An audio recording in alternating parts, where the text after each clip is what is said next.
Imagine an empire so wealthy that when its ruler traveled, he distributed so much gold that he single-handedly disrupted economies across 2 continents. This wasn't fantasy. This was the Mali Empire, and its story is just one of 4 extraordinary civilizations that rose in the African Sahel. Picture a city so renowned for learning that scholars journeyed thousands of miles to study in its libraries, a place where manuscripts numbered in the hundreds of thousands, where mathematics, astronomy, and philosophy flourished. This was Timbuktu, the intellectual heart of medieval Africa. Envision trade networks so extensive that they connected the heart of Africa to the Mediterranean, to the Middle East, to Europe itself. Caravans carrying gold, salt, and textiles crossed the Sahara in journeys lasting months. These routes generated wealth that built empires lasting centuries. These weren't fantasies or legends. They were the great empires of the Sahel, a vast region stretching across Africa below the Sahara. For over 1,000 years, these powerful civilizations dominated West Africa, building achievements that rivaled anything the medieval world had ever witnessed. Ghana, Mali, Songhai, and Kanem-Bornu. These names represent some of humanity's greatest achievements, yet their stories remain largely unknown outside Africa. They controlled territories larger than European kingdoms, accumulated vast wealth, and created cultural legacies that persist to this very day. Today we're going to uncover these magnificent empires together. We'll explore their rise from small kingdoms to continental powers. We'll examine their remarkable achievements, we'll understand their decline, and we'll discover their enduring legacies that continue shaping modern West Africa even now. The Sahel is a vast transition zone between the Sahara Desert and the savanna grasslands. It stretches across the entire African continent, from the Atlantic Ocean to the Red Sea. This semi-arid region, blessed with seasonal rivers and strategic location, became the cradle of great empires. The Niger River, the Senegal River, and Lake Chad provided water for agriculture and transportation. Gold lay in the southern hills, precious metal that would make empires legendary. Salt came from the Saharan mines, as valuable as gold itself in regions where preserving food meant survival. Around 300 CE, the Soninka people founded what would become the Ghana Empire. Beginning as a small chiefdom, Ghana grew steadily in power and influence.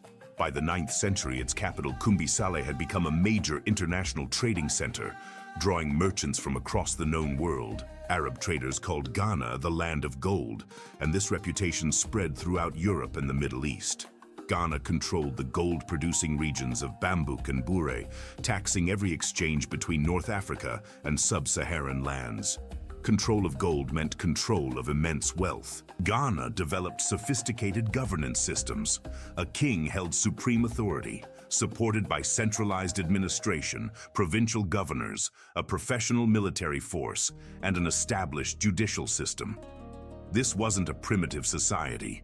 It was a complex state with institutions rivaling those of contemporary European kingdoms. Ghana's decline began in the 11th century with devastating Almoravid invasions from the north. By the 13th century, the empire had fragmented into smaller states, but Ghana's legacy endured.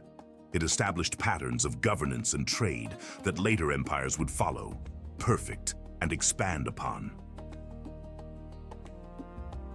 From Ghana's decline rose Mali, an empire that would become the largest and most powerful in all of West African history. Around 1235, the legendary warrior Sundiata Keita unified the scattered Mandinka peoples, forging them into a mighty empire through military genius and political wisdom. Sundiata's story, preserved in epic poetry sung by griots across generations, tells of a disabled prince who overcame tremendous adversity. His decisive victory over the oppressive Soso Empire marked Mali's glorious beginning. Today, griots still sing of his courage, wisdom, and the nation he built. Mali grew to become the largest West African empire ever known. At its peak, it stretched from the Atlantic Ocean to the Niger Bend, controlling territory larger than all of Western Europe combined. Its influence extended far beyond its borders, with tributary states paying homage to Mali's power. The capital city of Niamey became a major center of commerce, culture, and international diplomacy. Merchants from across the Islamic world gathered in its markets. Ambassadors from distant lands sought audience with its rulers. Niamey stood as proof of Mali's continental importance. Mansa Musa, who ruled Mali from 1312 to 1337, represents the empire's absolute peak. His wealth surpassed anything the medieval world had witnessed.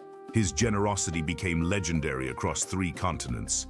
European maps began prominently featuring Mali, showing its golden king holding a scepter of gold. His Hajj pilgrimage to Mecca in 1324 became the stuff of legend across the known world. Traveling with an astounding caravan of 60,000 people, Mansa Musa distributed gold throughout his journey. Camels carried countless bars of gold.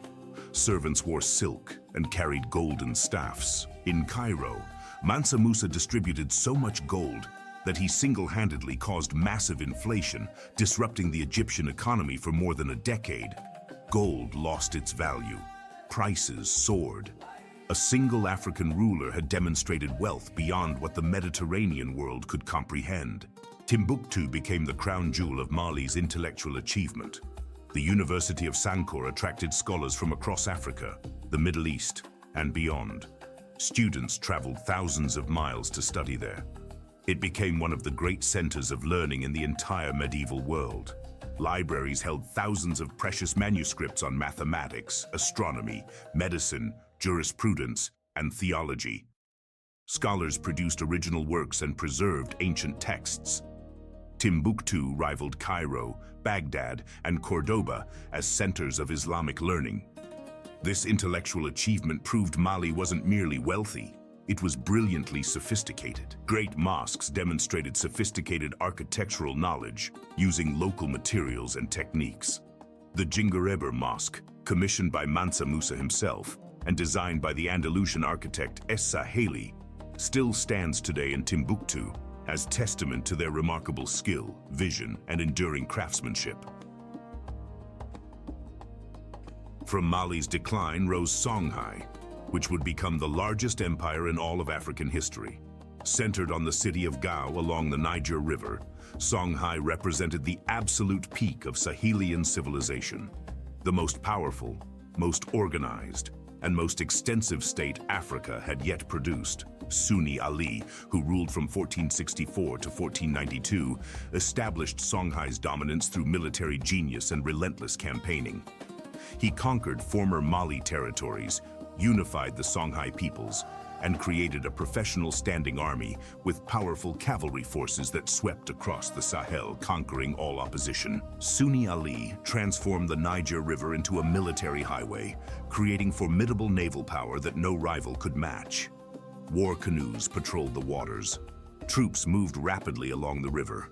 His strategic brilliance and naval innovation brought victory against larger enemies time and again. Askia Muhammad, ruling from 1493 to 1528, represents Songhai's golden age of administration and culture.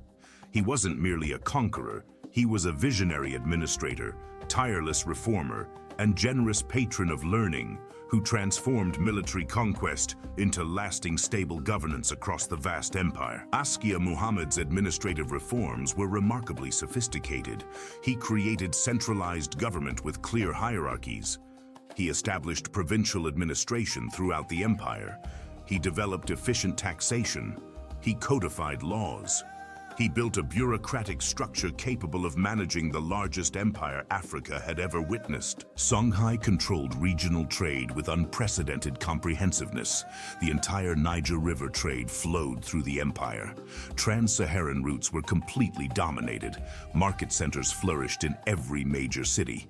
Economic integration created immense wealth and remarkable stability that benefited millions of people. Songhai's fall came suddenly and catastrophically.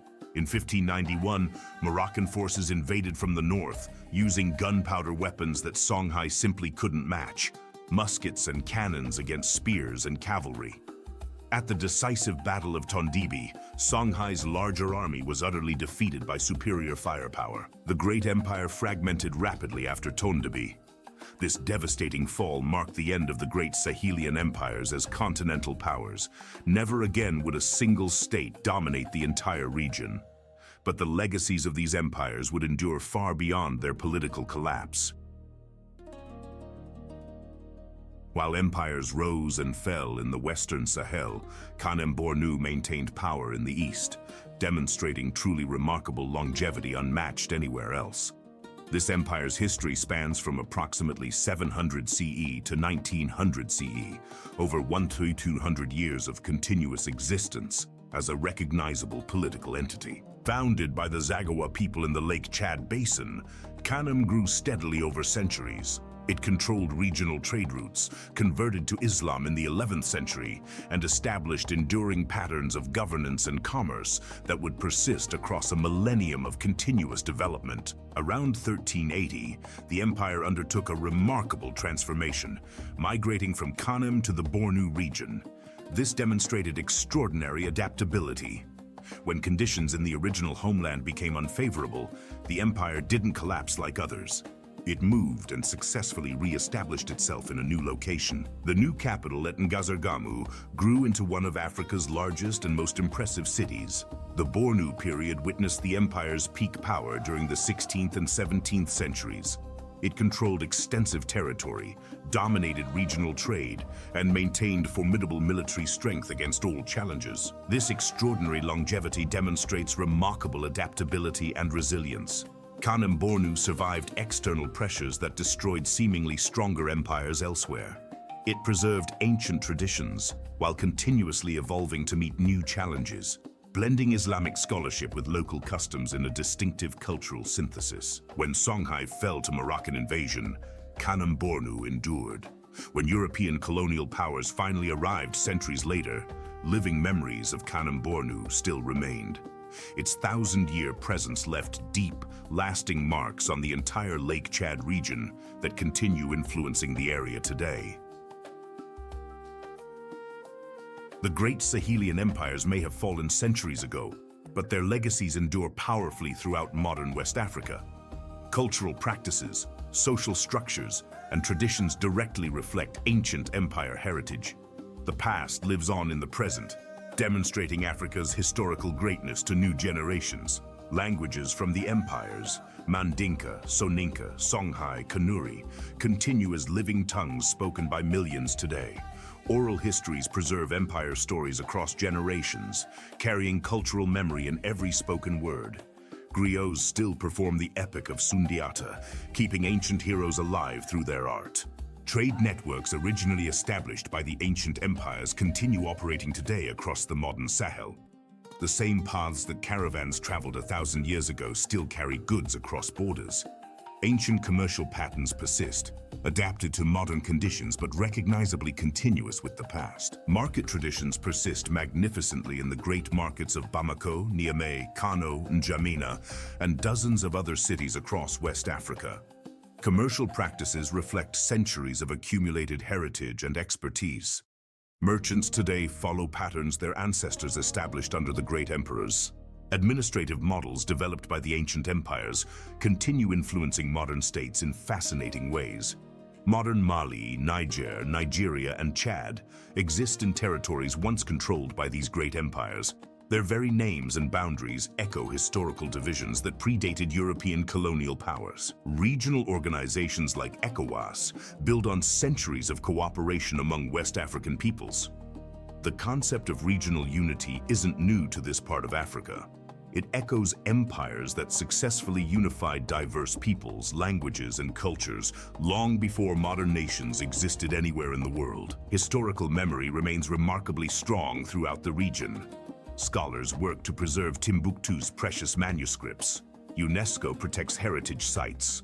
Oral traditions pass stories to new generations. The very name of modern Mali deliberately honors the medieval empire that made this region world famous. Educational value is increasingly recognized as more people worldwide discover this remarkable history. These empires offer powerful models for understanding Africa's true greatness, not as a continent without history, but as a place where some of humanity's greatest civilizations flourished for centuries. Ghana, Mali, Songhai, and Kanem-Bornu represent some of humanity's greatest achievements anywhere in the world. They created immense wealth and power. They supported learning and scholarship. They built sophisticated states. They influenced regions far beyond their borders. They deserve recognition alongside any civilization, yet their stories remain tragically underappreciated globally. The narrative that places scientific and cultural achievement only in certain regions is incomplete. Africa had great empires with achievements rivaling any civilization on Earth. These are stories the world needs to know and celebrate.